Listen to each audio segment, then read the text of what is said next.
Asalaamu calaykum waraxmatullaahi wabarakaatuh. Kusoo dhawaada Somali Youth Scholars. Dabcan haddii ay tahay markii kuwaad soo booqatay YouTube-keena soo dhaweeyaan ku leenahay walaal. YouTube-keena waa YouTube aan ugu talagalnay inaan ku caawino horinta Soomaaliyeed oo nagu soo gudbino fursadaha ka jira maanta dunida dacaleeda. Insha Allah maanta barnaamijkeena waxaa martayna u ah walaal Soomaaliyeed oo ka mid ah dabcan dadkii ku guuleystay DV Lottery-ga. Waxaan rajaynaynaa kulley maanta dabcan qof waxa waay ku guuleystay DV Lottery oo ilaa heer maanta fiisa uu soo qaatay uu gaaray. Sidaa rajaynaya maanta khibrad ku filan wuu haystaa waxyaabihii uu kala kulmay. Insha Allah su'aal badan ayaan weydiin doonaa. Sidaa rajaynaya wuuna maqlayaa codkan wuu maqlayaa sidaa rajaynaya. Walaal kusoo dhawaayaan ku leenahay barnaamijka. Magacayga inoo bilow iyo sidoo kale xog guudan nafsadaantaada bal ina sii. waa mahadsantahay walaal oo ku dhawaay barnaamijka.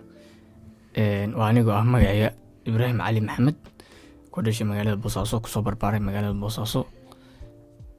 haddana jooga wadanka Turkiga ah arday wax ka barta mid ka mid ah jaamacadaha Turkiga masterka diyaariya. waxaan ahay mid ka mid ah dadka ku guuleystay DV Lottery-ga. waxaan rabaa wixii experience ama khibrad ah aan ka leeyahay inaan idila wadaago anigoo ka faa'iideysanaya barnaamijkan. aad iyo aad ayaa ugu dhawaay barnaamijka. Jazakumullahu khairan walaal Ibraahim. su-aasha rawa inaan ku weydiiyaa waxay tahay ugu horeyso goortee eed yani xilliga aad xariisay DV Lottery-ga iyo xilliga aad ku guuleystay yani aad ka warheshay inaad ka mid tahay guuleystayaasha DV Lottery-ga. waa mahadsantahay walaal. waxaan xariiriyay 2020 sanadu markuu ahaa, laakiin waxaan jawaabta helay 2021 bishii shanaad ayaan jawaabta helay. Okay, yani sidaa dhahday 2020 ayaad xariisay. jawaabta waxaa heshay 2021 bishii shanaad. Then bal safarkaagii markii aad heshay yani bal maxaa kuu xigay yani waxyaabaad qabata bal noo sheegi kartaa process-yada martay sidoo kale bal wax inooga sheeg.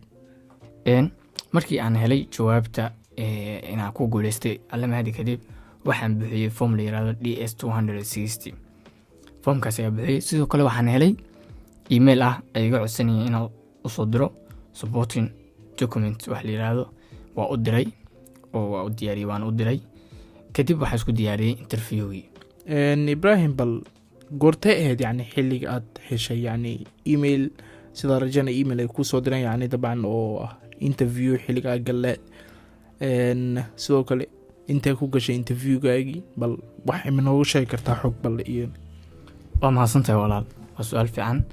emailka interview waxaa helay 2021 bishii 12aad bishii ugu dambeysay sanadkaas baa emailka interview helay.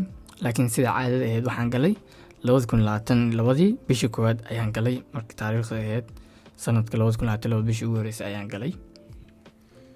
Okay, Ibrahim barnigoona yani waxyaabo kale aan ku weydiinin sida rajaynaya bal waxaa jira yarkii saaxiibka ah Elias oo ii sheegay yani in dhibaatooyin yar aad la kulantay yani DV Lottery-ga oo yani dhanka ku saabsan documentiska iyo wax saas oo ii sheegay. bal maxay ahayn yani dhibaatooyinka la kulantay bal ma iiga warami kartaa. waa mahadsantahay walaal. walaal caqabado saas oo lama kulmin. hal caqabado adag baa la kulmay. caqabadaas ahayd waxaa watay documenti state-ka Puntland ah baa watay. waxaa lii walaal documentigan naga soo bedel oo documenti federal ah noo keen. waxay siiyeen muddo 3 asbuuc ah. documentigii waa kusoo diyaariyey waa soo bedelay documenti federaalka ayaa la imaaday. kadib waxaan si toos u galay interviewgii waana ku guuleystay ilaah mahadi. sidoo kale waxaa rabaa inaan ku weydiiyey markii maadaama yani adaa ku gashay sida rajana yani dabcan safaaradii Turkiga ku taalay ayaad ku gashay Soomaan. safaaradaas yani dhanka luuqadda wax problem kala kulantay yani ma ku siiyeen ma ku dheheen yani luuqadee rabtaa inaa interview ku gashay yani wax noocaas ma ku soo bandhigay mise iyaga yani wax luuqaday doorteen ay interview kaaga qaadeen bal ma iiga warami kartaa. may walaal. luuqadda option baa leedahay oo luuqadda aad ku hadlayso adaa option kale oo dooranaya. sidaa darteed waxaan doortay ingiriiska maadaama ku hadli karay ingiriis igu filan. marka waxaan interview ku galay ingiriiska luuqadda ingiriiska wax caqabadna ah kalama aan kulmin. Okay, sidoo kale bal ma iiga warami kartaa yani su-aalihii ay ku weydiiyeen bal wax ma ka xasuusta oo man oo sheegi kartaa oo manala wadaagi kartaa aadaan kaaga mahadcelinayaan haddii yani wax inoogu sheegi lahayd su-aalihii ay ku weydiiyeen. insha Allah soo dhow. waa mahadsantahay walaal. Su-aalo waa jiraan ay weydiiyeen, laakiin su-aalaha ugu muhiimsan haddaan idiin soo qabto waxaa ka mid ahaa maxaa inta ka qabataa waddankan aan joogay Turkiya. waan u jawaabay waddankan arrimahaas iyo arrimahaas ayuu joogaa, arday wax ka bartaanahay. su-aashaas ay weydiiyeen. sidoo kale waxay weydiiyeen su-aal ah affidavit of support ah, foomkaas qofka kuu buuxiya aqoon intay u leedahay, familigiisa, adi shakhsiyadda qofkaas wax ku saabsan ayay weydiiyeen, waana ugu jawaabay. sidoo kale waxay weydiiyeen sida ku cad dokumentiga aad noo soo gudbisay, waxaa jira gobol aad dooratay, marka ma waxaa tahay nin gobolkaas ku nagaanaya mise waxaa tahay nin qorshooyin kale leh oo gobolada kale iyo mararka dhinacyadeeda kale usii gudbaya ayaa tahay. su-aashaasna way weydiiyeen. aad iyo aada u mahadsantahay walaal. Ibrahim maraba inaa yani barnaamijkan kusii dheeraano oo aan kugu sii daahiyo, bal hal su-aal ayaa rabaa inaa ku weydiiyo, su-aasha ugu dambeysa yani misleedahay yani soomaali ahaan markii ay imaato barnaamijkan DV Lottery-ga, yani maadaama markii la eeg yani wadamo qaar waa ugu fiican markii guuleysta la dhaho, haddana yani procesyadeeni yani lama sii process gareeyo oo yani badanaa waxaa waaye dadkii interview iyagoo san galna waqtiga ku dhamaada.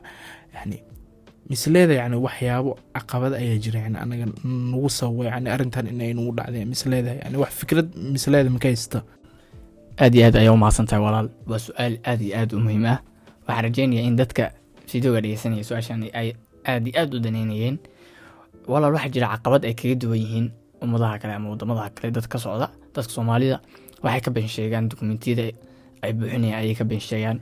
waxaa laga yaabaa qofku markuu DV Lottery-ga xareynayo dokumentiga ugu horeeya gudbinayo inuu waxyaalo khaldan, information khaldan uu ku qoro, isagoo ah single inuu dhaho family bahay, ama isagoo ah qof aan waxbarasho dhameyn, jaamacad aan dhameyn, inuu jaamacad baa dhameeyey oon shahaado wadan. marka hodhow markaad aad ku guuleysato arrintan DV Lottery-ga, markaad bixinayso foomka ah DS 260 ayaa adigu wixii ilowsan ayaa waxaa qoraysaa wixii hore information ka duwan. marka processka hakad ayuu galayaa oo waa wax aad khalad ah gashay. sidoo kale waxaa laga yaabaa marka interview aad galayso wixii informationkii khaldanaa marka hore aad ka been sheegtay aad qortay wax ka duwan inaad sheegto, hodhow meeshaas waxaa kuu noqonaysaa khalad oo processkaagu halgob ku noqdo oo hakad u galo. marka waxaan rajeynayaa inay arrintaa ka waantoobaan dadka oo ay informationka ay buuxinayaan inay iska saxaan. aad iyo aad u mahadsantahay walaal Ibrahim. insha Allah mawduucana maanta intaan ku keenayna, insha Allah video inuu soo dheeraado marow halkaan ayaan ku keeni doonaa. insha Allah. Assalaamu calaykum waraxmatullaahi wabarakaatu.